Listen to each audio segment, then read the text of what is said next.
fungsi trigonometri. Nah, yang akan kita bahas pada materi turunan fungsi trigonometri ini sendiri terdiri dari 4. Yang pertama ada pengertian turunan fungsi trigonometri, kemudian rumus turunan fungsi trigonometri, selanjutnya perluasan rumus turunan fungsi trigonometri, dan yang terakhir adalah contoh soal dari turunan fungsi trigonometri. Nah, di sini pengertian turunan fungsi trigonometri sendiri itu adalah proses matematis untuk menemukan turunan pada suatu fungsi trigonometri ataupun tingkat perubahan terkait dengan suatu variabelnya. Nah, fungsi trigonometri yang biasa digunakan yaitu ada sin X, cos X, dan tan X, di mana contoh turunannya misalnya ada soal yaitu fx sama dengan sin X, maka jika ditanyakan turunan, maka dapat dituliskan menjadi Fn f aksen X sama dengan turunan dari sin X adalah cos X. Nah, di sini terdapat rumus dasar dari turunan fungsi trigonometri. Yang pertama misalnya di sini ada fx sama dengan sin X, maka turunan dari sin X ini yaitu cos X, sehingga dapat dituliskan f aksen X sama dengan cos X. Kemudian di sini f X dari cos X adalah f aksen X sama dengan min sin X, sedangkan turunan dari tan X adalah sekan kuadrat X, kemudian turunan dari kotangen X adalah min kosekan kuadrat X, kemudian turunan dari sekan X adalah sekan X dikalikan dengan tan X, kemudian turunan dari kosek X adalah min kosek X dikali kotangen X. Nah, di sini yang selanjutnya adalah perluasan rumus turunan fungsi trigonometri pertama.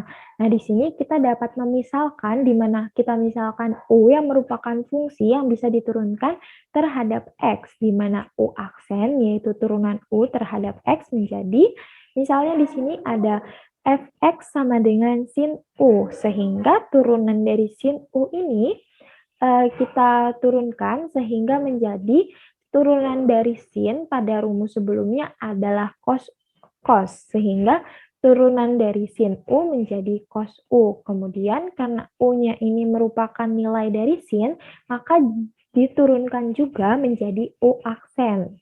Sama seperti sebelumnya, yaitu di sini ada turunan dari cos U, maka kita turunkan terlebih dahulu cos U-nya. Turunan dari cos U adalah min sin U. Kemudian turunan dari U adalah U aksen. Kemudian turunan dari tan U, kita turunkan dulu tan U-nya, yaitu menjadi sekan kuadrat U, dan turunan U-nya adalah U aksen.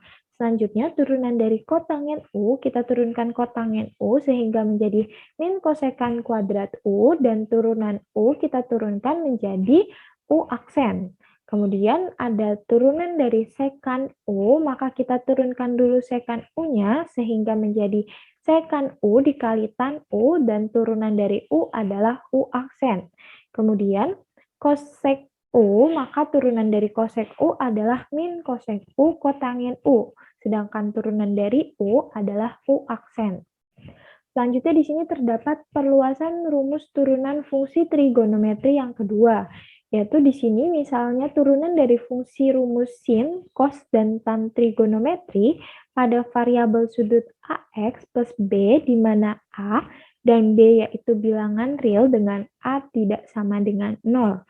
Misalnya di sini terdapat fungsi dari sin AX plus B, di mana turunannya menjadi karena A ini merupakan koefisien dari X, maka harus kita turunkan juga sehingga A-nya ini pindah ke depan menjadi A di sini.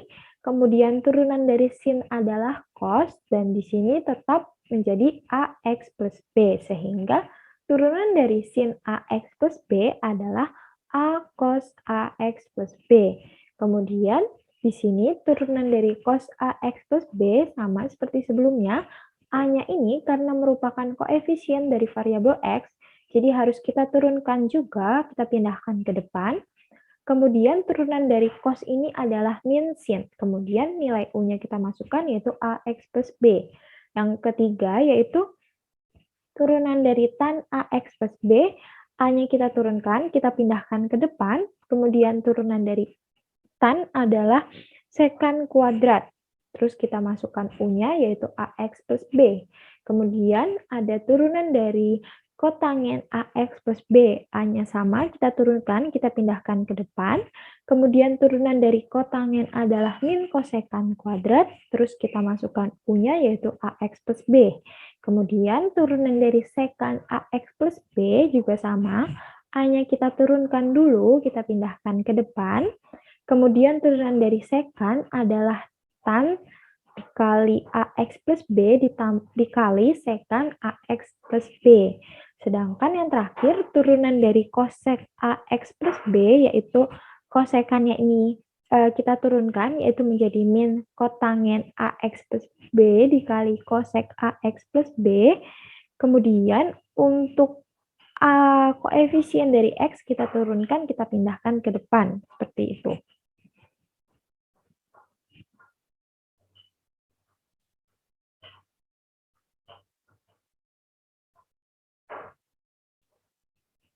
Nah, selanjutnya di sini terdapat contoh soal turunan dari fungsi trigonometri.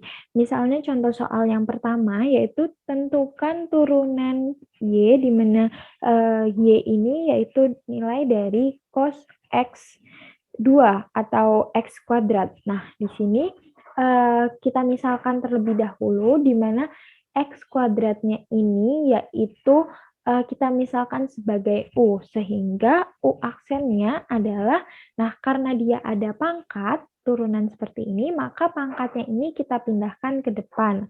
Kemudian pangkat 2-nya kita kurangkan 1, sehingga menjadi pangkat 1, sehingga didapatkan turunan dari X kuadrat adalah 2X. Selanjutnya di sini, karena dia sudah diturunkan U-nya, kemudian kita turunkan fungsinya, aturannya yaitu turunan dari cos adalah min sin. Nah, di sini sehingga rumusnya menjadi min sin U dikali U aksen, di mana U-nya tadi adalah permisalan dari X kuadrat. Sehingga kita masukkan nilai U-nya yaitu X kuadrat, sehingga min sin X kuadrat dikali U aksennya 2X.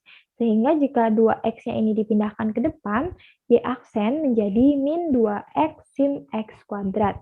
Kemudian contoh soal yang kedua yaitu tentukan turunan dari Y sama dengan sin 4X.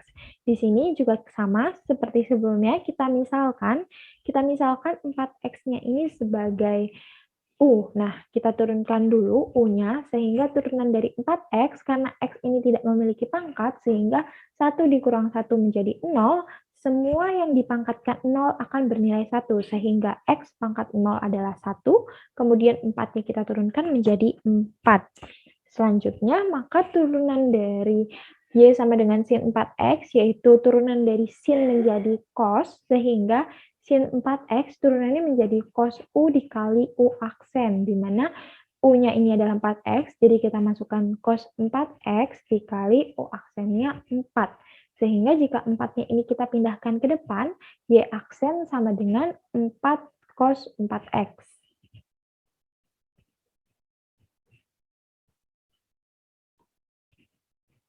Nah, sekian mengenai materi turunan fungsi trigonometri. Ingin ditanyakan terkait materi turunan fungsi trigonometri. Jika ada yang ingin bertanya, dipersilakan.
Ya, izin menjawab pertanyaan dari Aisyah Zuhra. Rumus fungsi maksimum dan minimum dari trigonometri itu sendiri sama seperti trigonometri yang sebelumnya sudah saya jelaskan. Jadi, misalnya ada aturan seperti sin atau cos, maka diturunkan terlebih dahulu aturan tersebut. Misalnya aturannya adalah sin, berarti turunannya adalah cos, atau sebaliknya jika aturan yang ditanyakan adalah cos, maka turunannya adalah min sin, seperti itu. Kemudian setelah itu dapat kita masukkan nilainya, misalnya seperti ini. Sebentar, saya share screen.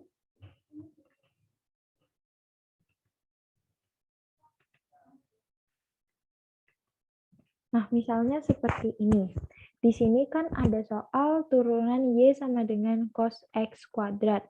Nah, di sini kan kita turunkan terlebih dahulu, aturan cos ini adalah min sin, kemudian nilainya ini X kuadrat kita turunkan menjadi 2X, sehingga turunan dari cos X kuadrat adalah min 2X sin X kuadrat. Nah, setelah misalnya kita sudah mendapatkan turunan dari trigonometri tersebut, kita dapat memasukkan nilai X-nya ini menggunakan titik-titik yang ditanyakan. Misalnya pada soal ditanyakan titik minimum atau maksimumnya berdasarkan grafik, maka titik-titik dari grafik tersebut dapat kita masukkan ke untuk menggantikan nilai X-nya ini. Nanti sehingga akan didapatkan nilai maksimum ataupun nilai minimum dari persamaan turunan tersebut. Bagaimana dari Aisyah, apakah sudah paham atau masih ada yang dibingungkan?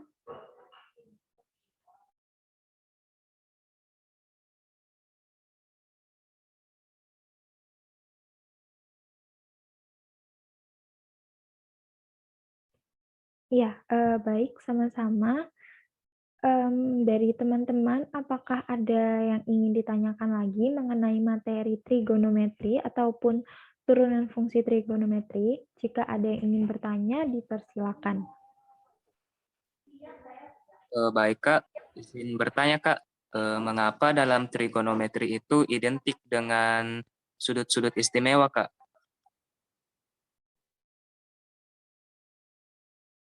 Iya, baik, David, terima kasih atas pertanyaannya. Saya izin menjawab.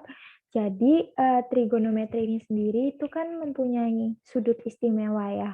Sudut istimewa dari trigonometri ini sendiri yaitu dari 0 derajat, 30 derajat, 45 derajat, 60 derajat, dan yang terakhir 90 derajat. Nah, sebenarnya apa fungsi dari sudut istimewa trigonometri itu sendiri?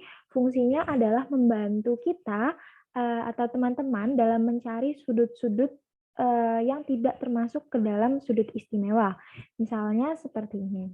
Saya share screen sebentar.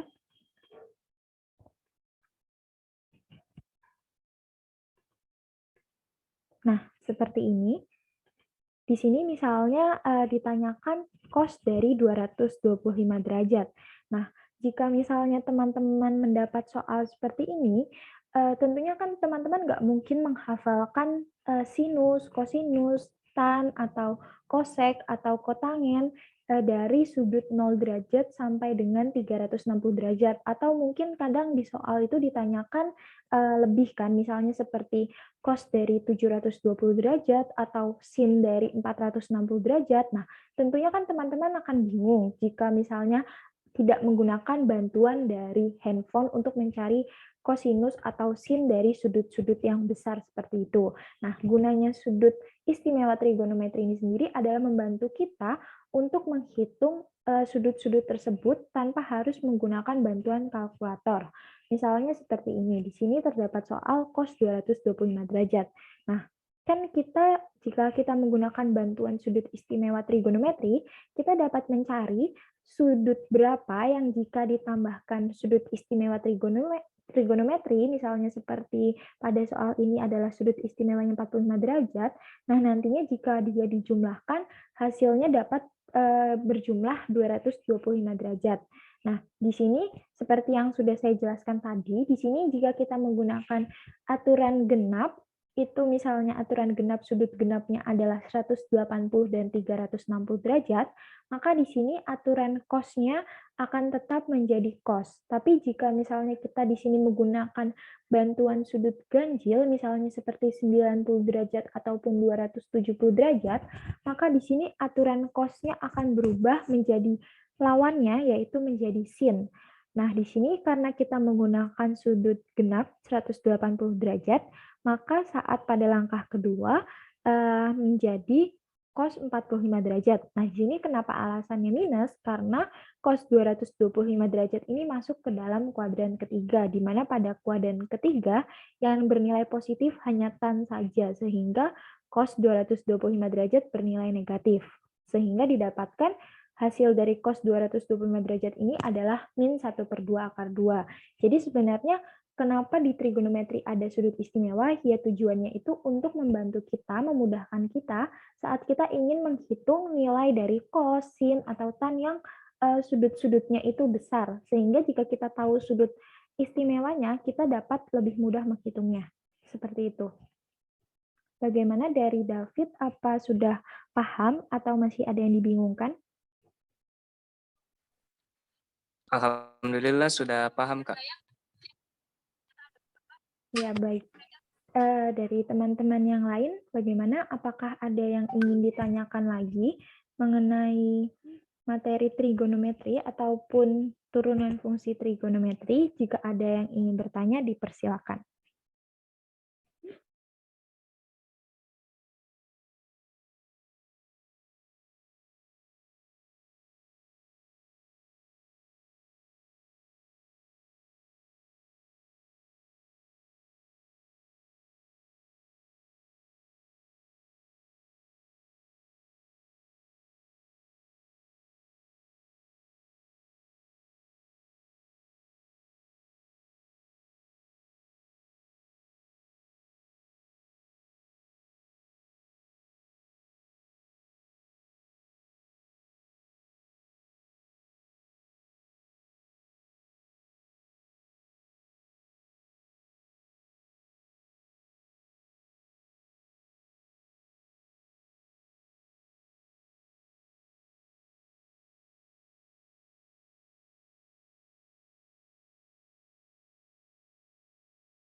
Ya, bagaimana dari teman-teman? Apakah sudah cukup atau masih ada yang ingin ditanyakan lagi?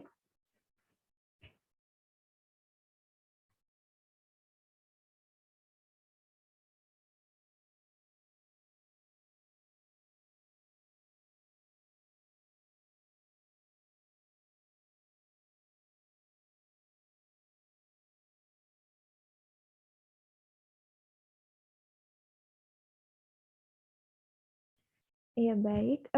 Saya ingin menjawab pertanyaan dari Angel.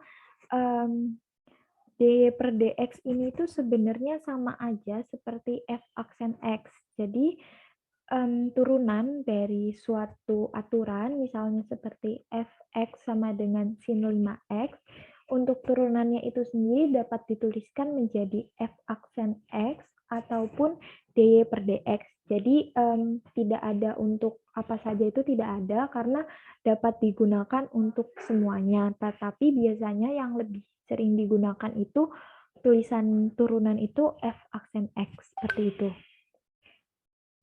Bagaimana dari Angel? Apa sudah terjawab atau masih ada yang dibingungkan?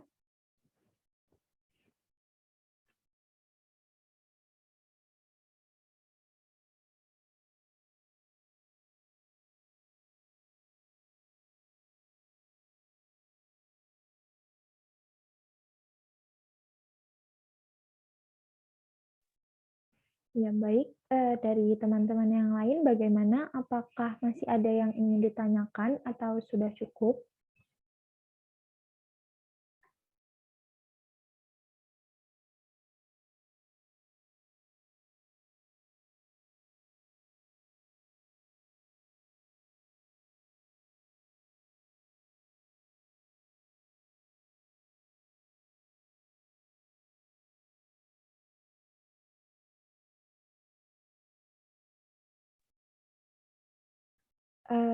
Jika dirasa sudah cukup, mungkin bisa kita tutup pendalaman materinya pada pagi hari ini. Sebelum menutup pendalaman materi pada pagi hari ini, saya ingatkan kembali kepada teman-teman untuk jangan lupa untuk men-screenshot sebagai bukti bahwa teman-teman mengikuti pendalaman materi pada pagi hari ini, dan kemudian screenshot-nya dapat di-upload di link weekly rutin di grup MathsMathCamp. Selanjutnya, dari teman-teman mungkin bisa on cam sebentar untuk melakukan dokumentasi sebagai bukti telah mengikuti kegiatan pendalaman materi pada pagi hari ini. Kepada teman-teman dipersilakan untuk on cam.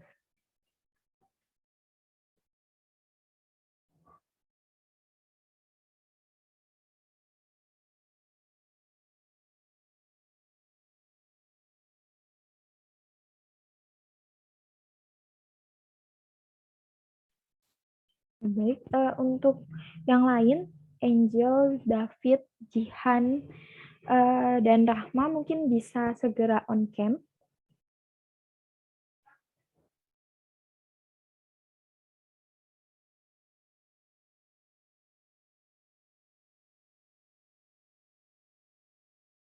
Untuk Jihan dan Angel bisa segera on cam.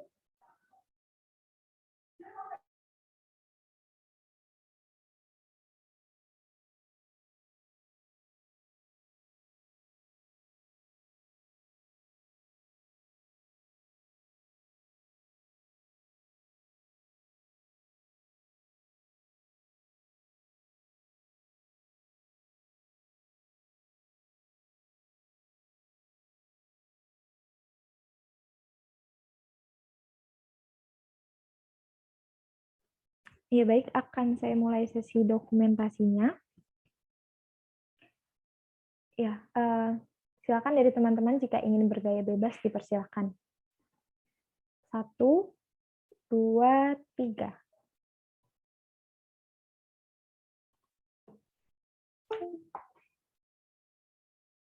Saya ulangi lagi dokumentasinya sekali lagi. 1, 2, 3.